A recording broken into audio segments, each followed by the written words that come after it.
Good afternoon. I was going to say good afternoon, Vietnam, only because I was watching the film the other day, and the titles were there going good. But then I thought to myself, it's not good afternoon, Vietnam, it's good morning, Vietnam. So, anyway, so I've still got my lockdown here, still waiting for my hairdresser to come in. I don't know. It's getting worse now. Yes.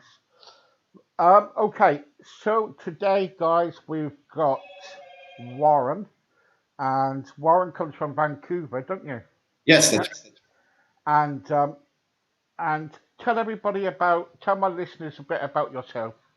sure. So husband, father of three daughters, uh, business owner, advisor, husband of a podcast, which is how we connect, about being a flawed dad, the experience of raising children and having the challenges that we do in raising children, and understanding that we're not perfect and that we have to all focus on getting better when we're dealing with parent issues. Yeah, because with the trouble is, children are not perfect, are they? No, neither are we. Yeah, that's it. And neither as parents, we all make mistakes and everything, and the trouble is, I remember when I used to look after my children when they were younger, and the problem was getting them to bed. That's a huge problem. That's the huge problem, and the other problem was getting them out of bed in the morning for school or something. Yeah, my oldest daughter is on the verge of becoming a teenager, and that's a constant problem for us is getting her out of bed. Yeah, yeah, because that is a big problem for everybody, isn't it? Mhm.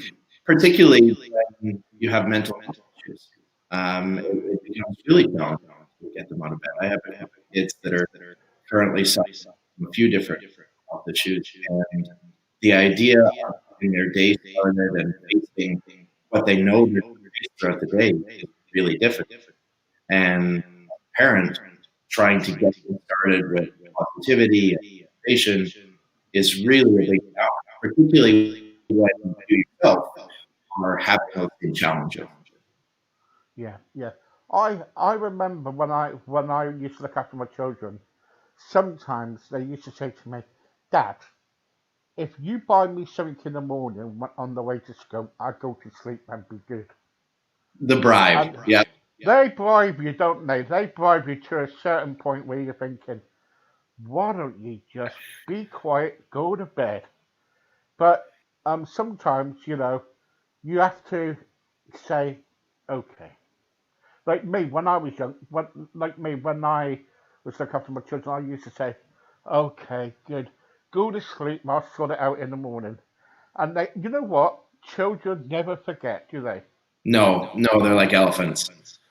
They are, aren't they? They're like elephants. They've got their big trunks out. They're kind of like thinking, and you go past the shop, and they go, "Do you remember you said last night that you buy me some sweets if I go to bed and things like that?"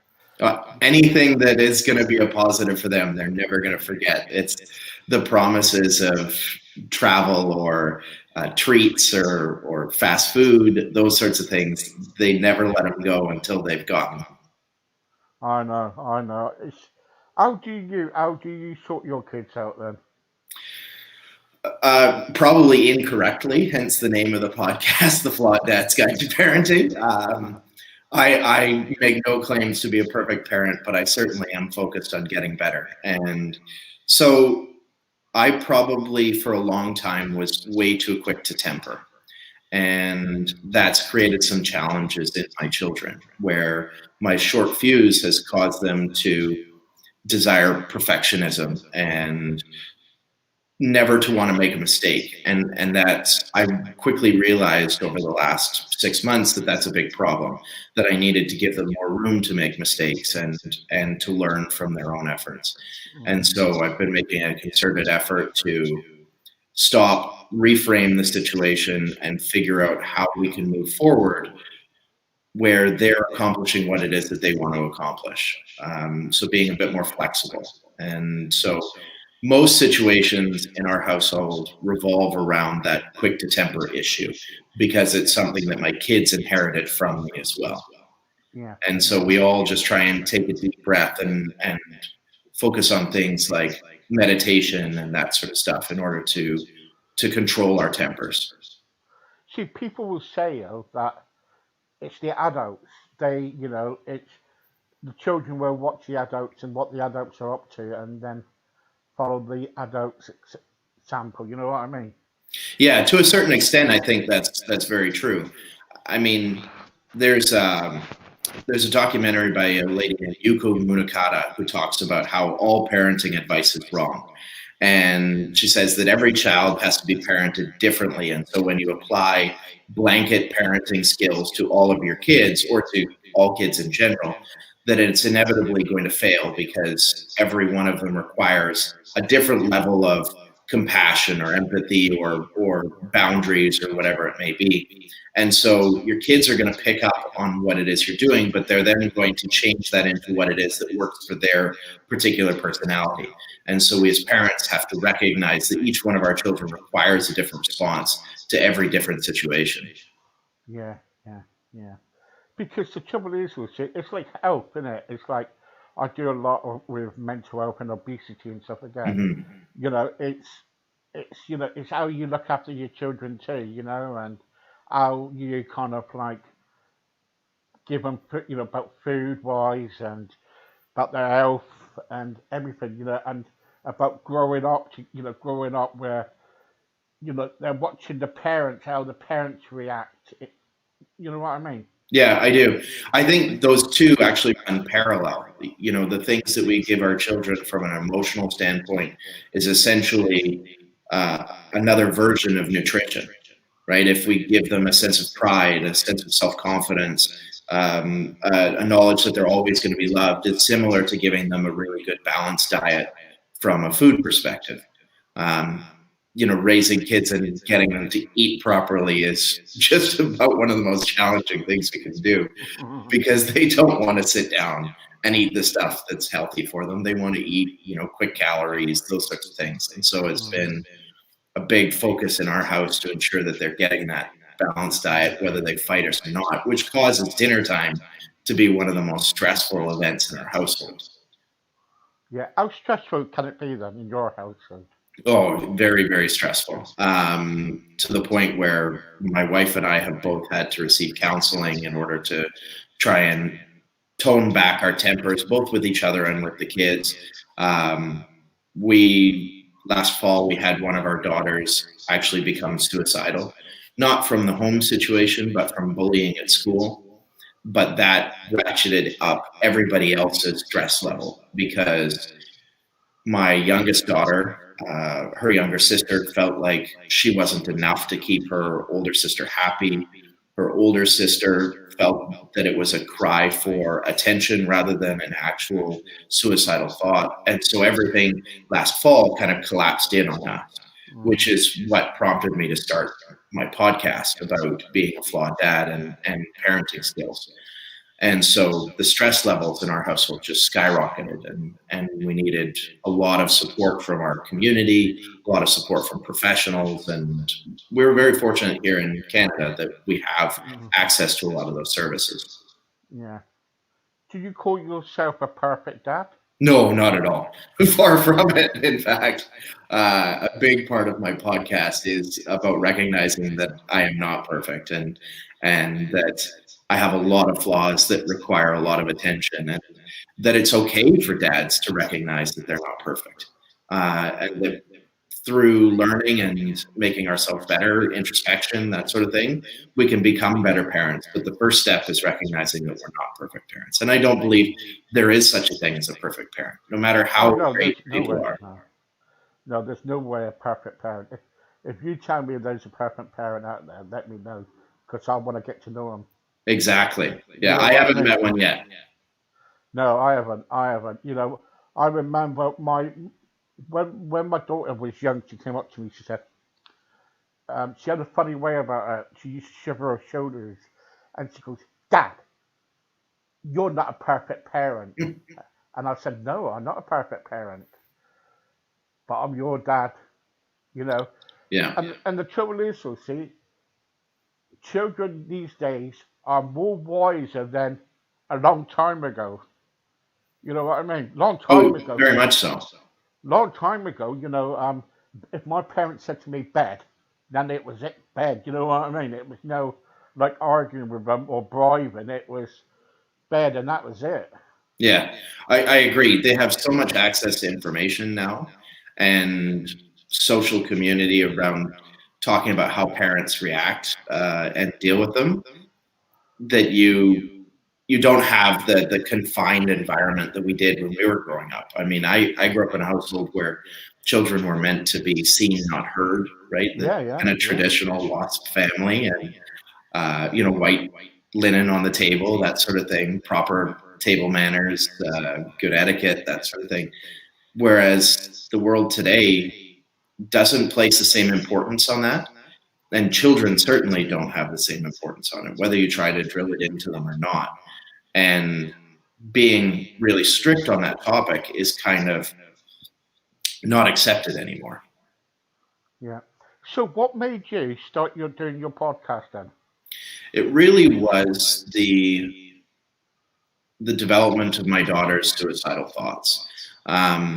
I had a friend, my co-host Graham. We spent a lot of time chatting about ways that I could be better as a parent to help my daughter to get her through the situation. We didn't at the time know that it was bullying that was causing it. We thought it was issues in the house, issues with the way we were parenting, problems with the different parenting styles that my wife and I have, issues with our sisters, those sorts of things. And so he and I spent a lot of time talking about this because he's much more well read than I am on these topics. And one night we're sitting around talking about it. I said, well, why don't we just make these conversations public? Why don't we record them and talk about being flawed parents in today's world, and that you need to accept being flawed in order to be able to get better?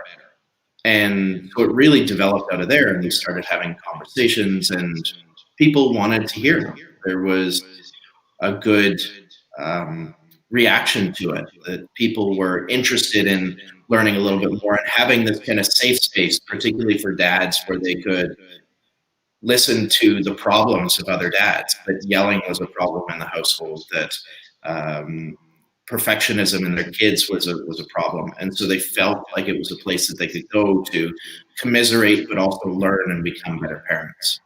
Mm, mm. How many children do you have? I have 3 daughters. They're 10, 8, and 6. So Wonder why you're having problems then when three girls get together or women get together. That's it then, isn't it? It's World War II, isn't it? yeah, but there is a lot of emotional manipulation and emotional warfare in the household. They don't destroy the house like 3 sons would, but they certainly take each other's psyches down a notch. And Mm. oh man, are they hard on my mother? And they haven't even reached teenage years yet. This is going to be, I feel for my wife. She's going to have a really tough time through teenage years because these kids are going to be really hard on her. Three girls in one house. So really you got four women in one house and you. Yeah, well, me and the dog. And We're you're the the dog. only boys. So, needless to say, he gets a lot of walks. It's, yeah, yeah. Yeah, I'll bother take it on for a long walk. That's right. Yeah, yeah. But the trouble is, even saying that, you love your children, you can't kind of like replace them and make them perfect in any way, can you? Yeah, you love them the way that they are, and I keep trying to spin what's happening in our life right now in some form of positive manner. So I look at the emergence of my daughter's suicidal thoughts as I'm having an opportunity at 8 years old to form a connection with her and communicate with her now when she still respects me and thinks that I know something, rather than when she's a teenager and thinks I'm an idiot.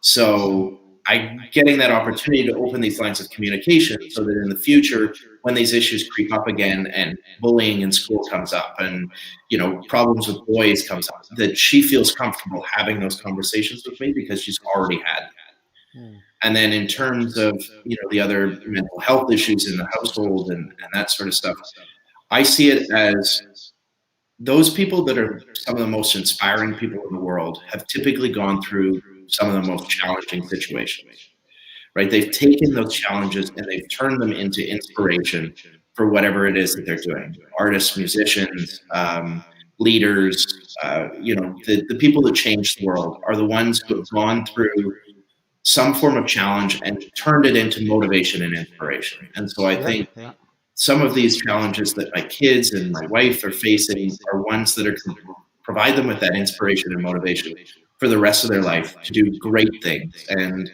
make the world a better place through some of those challenges that they've faced. Yeah, we certainly need it. I've listened to some of your podcasts, and I think it's good. Thank you. I appreciate it. I think it's positive. I think coming from a parent, it's all about just normal life.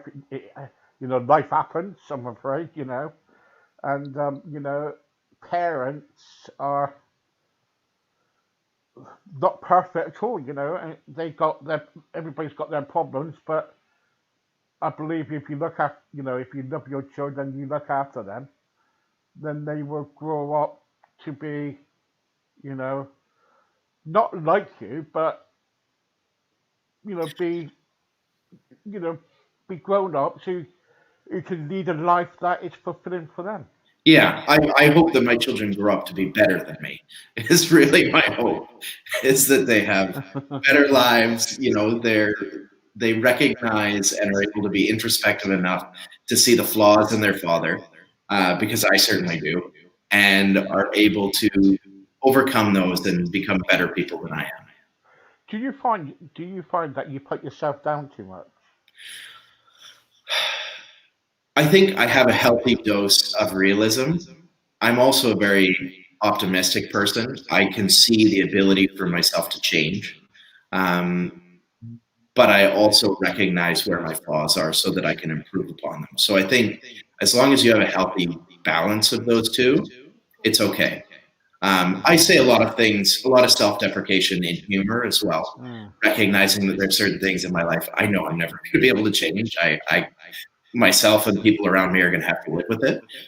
But if I can make light of it and have fun with it, it's a lot easier to get through the day than. Oh yeah, of course you can. But the trouble is, like the only person who can change you is yourself. I get that all the time, every day when I speak to lots of people. Yeah. And that's what they say to me. Only person who can change you is yourself, and that is true. But if you when the person keeps putting themselves down all the time, their self-esteem and confidence and goes out of the window, and you go to a point where, oh, I hate myself. I agree. I think that can be a big problem. I'm fortunate that I've got enough self-confidence that it's kind of it's spilling over most of the time. I think the people in my life, if you were to ask them, would tell you that I've got lots of confidence verging on maybe arrogance. And so every once in a while, whether it's somebody else taking me down a notch or myself taking me down a notch, it's probably a good thing. But I do think that the first step to self-improvement is introspection. And I've got that in healthy doses as well. So it's the balance between the two. But I do agree with you that if you don't have that high level of self-confidence in the first place, constantly putting yourself down does create huge issues and can dig you deeper into a hole that never allowed you to get out of it. And also it could reflect on the children and the rest of the family. Yeah. You know what I mean? So. Yeah, it's definitely a challenge for my wife. My wife suffered from anxiety and depression, and she always wanted to be a mom, and that was her defining purpose. And now that we're having these challenges with the kids, I think that it's really showing up in her self-confidence because she feels that her one defining purpose she's struggling with. And so that's causing her to have lower and lower self-confidence. And so what I spend a lot of time is trying to build her up and show her that this is not something that she's done. It's a situation. We have chemical imbalances in our children that have caused mental health issues. That's not based on her parenting, and that we can turn the situation that we're currently in into a positive by giving these kids the strength to overcome it and become inspired and motivated by it. Yeah, yeah. I tell you what, I would love to do sometime is to have you back and we talk about, about mental health in children and stuff because, it needs to be touched on. Uh, Agreed. and it really does. It needs to be touched on. And I want to Particularly get you, during this pandemic, because it's raising to whole new levels that we've never seen before in terms of mental health issues in children without their of course. socialization and all of that. And that's what we're about. We're about like mental health and everything. Mhm. So I would love, if you've got the time sometime, Of I would course. love you to come back, and talk about, about mental health in children, and because they're going through a long. The other day, we had around about 6 young people who came to us, who actually needed help. Mhm. And do you know Childline in the UK? Yeah, we have a similar Uh, one here in Canada. yeah, Childline up UK, the actual rate, of suicide in children has gone up with Childline. It's really gone up, and It's very sad. it is sad. It is sad. But the trouble is, they're stuck in all the time together. All right, and I said to somebody the other day, I said, "Can't you go into another room with her?" And they said, "No, we can't. We can't go into another room." And I said, "Well, can't you find a space somewhere and say, look, this is my space. Leave me alone for a little while until I have some time." But because they've got a big family, they Yeah. can't do that. See, and things do happen. Yeah. But I tell you what, Warren, I really had a good chat. Brilliant chat. Really good. Thank you. I'll get my wife to contact you and book you in for another time. But I would love to have about an hour with you and talk to you about mental health and in children anyway. I'd love that. Thank you Okay? so much for having me on your show. And thank you very much for thanks for joining in. Been really good. It's my pleasure. Thank you. Well, that's Warren, and what a gentleman he is, and when he's talking about mental health with his children, talking about growing pains, really coping with everyday life, really. And if you've got any questions or answers, contact Warren. And how do they contact you? They can check us out on Instagram, the Flawed Dad Podcast, or our or our email address, flaweddadpodcast@gmail.com. There you go. There you go, guys. Thank you very much, and speak to you again very soon. Thank you. Thank you. Bye bye. There you go, guys. I'll be back around about 3 o'clock, and I'll be talking to Mike from St. Lawrence's Church about the statue trying to go missing. So we're yeah. So I'll see you around about 3 o'clock this afternoon. Bye bye.